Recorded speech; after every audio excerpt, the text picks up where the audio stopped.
उसी थाली को चुराकर घर ले गया। मेरे दादाजी की मदद को इन लोग ने कुछ भी नहीं जाना। आखिर तो तुम लोग उसी का ज़मीन पे हो, मेहरारू से मार खा गईला। हेलो गाइस, हमारा ये नींबू है जो पानी ना इससे मिलने की वजह से ये सारा टूट के गिर रहे थे। तो दीदी ने बोला जो इसे तोड़ लेते हैं छोटा बड़ा सब और इससे अचार बना देंगे। और ये हमारे घर में मटर हुआ था जिससे दाना निकलेगा मटर का। और जब भी नया आलू निकलता है तो मम्मी ये बनाने के लिए ज़रूर बोलती है। ये आलू और गुड़ है जिसे पाक करके बनाया जाता है, खाने में बहुत अच्छा लगता है। लेकिन ये ज़्यादा पानी हो गया, इससे थोड़ा गाढ़ा रहता है तो बनाते हैं बहुत अच्छा लगता है खाने में।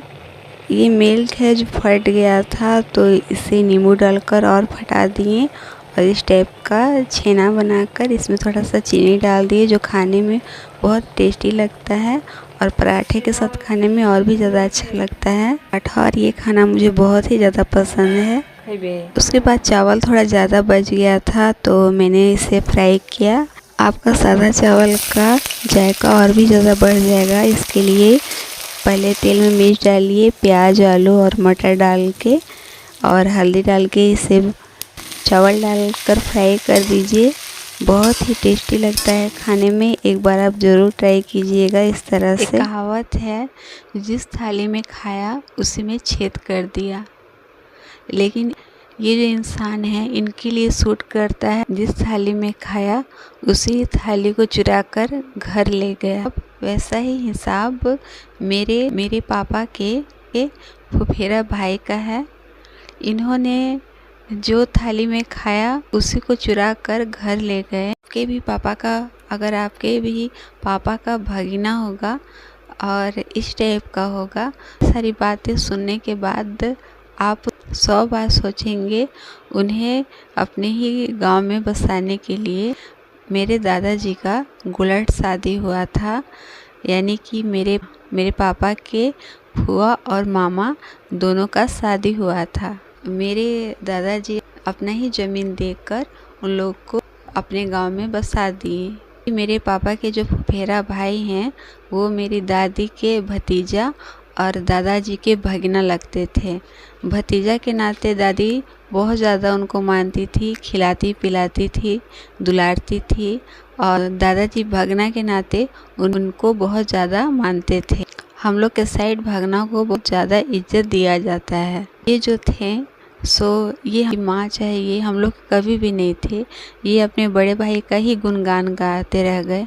भले ही इन लोग को मेरे दादाजी बहुत ही ज़्यादा मदद की, उसके बावजूद भी इन लोग ने हमेशा नमक हरामी की। ये जो मैंने पिछले वीडियो में दिखाया है, ये मेरा चचेरा भाई है। इसका जो दादाजी थे वो बड़े थे मेरे दादाजी से, और मेरे दादाजी इन लोग का मदद किए। लेकिन मेरे दादाजी की मदद को इन लोग ने कुछ भी नहीं जाना। पापा के जो फुफेरा भाई है, मैंने पिछले वीडियो में दिखाया था, इन लोग का हमेशा इन लोग से ही साठ गांठ रहा। और ये हम लोग को कभी नहीं जाने। हम लोग का जितना हो सके बुराई किए मेरे पापा का, मम्मी का, हमेशा बुराई। कोई चीज़ के लिए हम लोग से मदद मांगते और जब कुछ करने के टाइम आता, जब हम लोग को मदद चाहिए होता तो हम लोग को नहीं करते थे। बल्कि ये जो मेरे पिछले वीडियो में जो चचेरा भाई है, उन लोग के घर परिवार के लिए ही करते थे। और हम लोग के देहाती भाषा में कुचरा कहा जाता है, जो इधर का बात उधर, उधर का बात उधर करता है। जो इधर उधर बात करता है वही ये हैं। हमेशा ये इनका स्वभाव औरत का ही जैसे रहा। इनके जो बहनोई थे वो कलकत्ता काम करते थे और कलकत्ता इनको भी लेके गए। साथ में उनकी बहन भी थी, वो छोटी थी। सिनेमा घर में फिल्म देख रहे थे तो एक बंगाली थे जो उनकी बहन को चींटी काट रहे थे। ये इतने इनका औरत जैसा स्वभाव है जो उनकी बहन बोली जो देखो ना भैया ऐसे ऐसे कर रहा है हमको, देखो ना भैया चींटी काट रहा है। ये अपनी बहन को बोल रहे हैं जो चुप रहो, सब कुछ सुन लेगा। मेरे पापा रहते तो हाथ उठा देते, ये इतने डरपोक हैं। और दुनिया में ऐसा कोई भाई नहीं है जो अगर उसकी बहन को ये छेड़ेगा तो वो छोड़ देगा। जब हम लोग का रास्ता रोका गया, ये चचेरा भाई रोका, तो गांव वालों ने इनको बोला कि जैसे उन लोग का रास्ता, आखिर तो तुम लोग उसी का ज़मीन पे हो, जैसे वो रोक दिया उन लोग का रास्ता, आगे में तो तुम हो। वो लोग पीछे था और आगे में वो था, तो उसका रास्ता रोक दिया। उससे भी तो आगे तुम हो, तुम भी उसका रास्ता रोक देते तो उन लोग का रास्ता तो नहीं रुकता, तो तुम आखिर उन लोग ही का ज़मीन पर तुम हो। तो ये क्या बोल रहे हैं? बोल रहे हैं जो आज हम लोग चल रहे हैं सो उसी का दिया है, उसी का वजह से आजकल हम लोग रोड चल रहे हैं, नहीं तो हम लोग नहीं चलते। उसी की तरफ बोल रहा है। तो सबको गांव वाला बोला जो ये कितना ये गिरा हुआ आदमी। इस फोटो में आप देख सकते हैं घर कहाँ है, और वो मेरे चचेरा भाई का घर किधर है और मेरा घर किधर है। ये वाला मेरा घर है, उसके बाद मेरे चचेरा भाई का जो रास्ता रोक दिया है, और उसके आगे वो जो मेरे पापा के फुफेरा भाई हैं उनका है। तो सब लोग ने यही कहा जैसे उन लोग का रास्ता वो रोक दिया वैसे तुम लोग भी उन लोग का रास्ता रोक दो।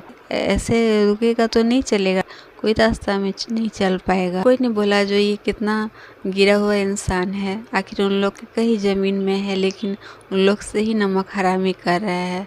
तो इतना किसी को मदद भी मत कीजिए, भगना को इतना भी मत मानिए जो फ्यूचर में आपका भगना, आपके बच्चे और ज़मीन इनको मेरे दादाजी दिए, लेकिन हमेशा ये जो थे सो अपने बड़े मामा का गुणगान गाए।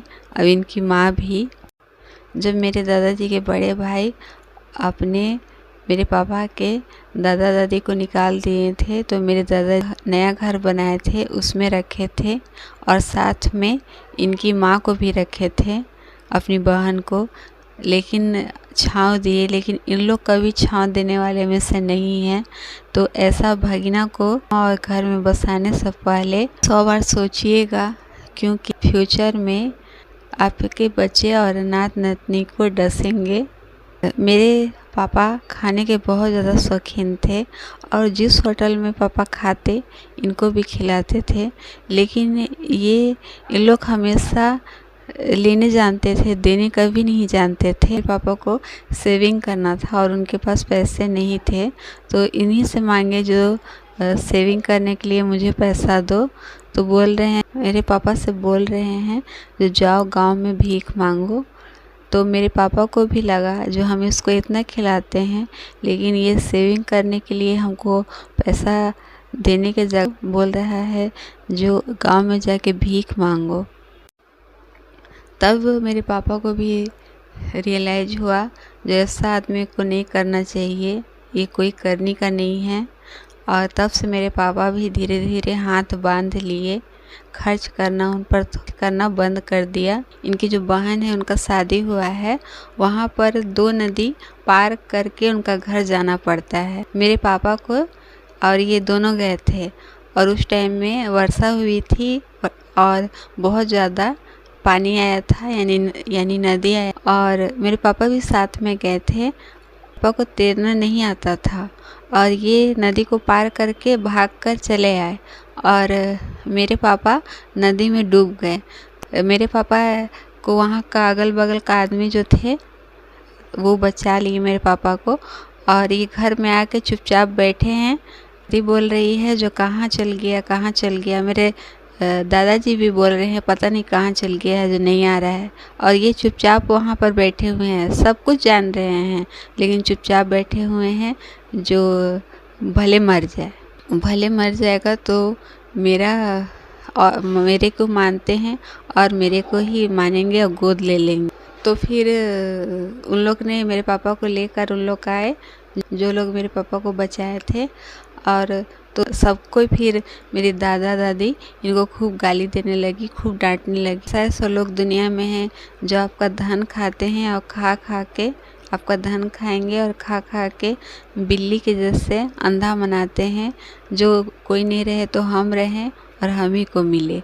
और ये वही हैं, बिल्ली हैं अंधा बनाने वाले।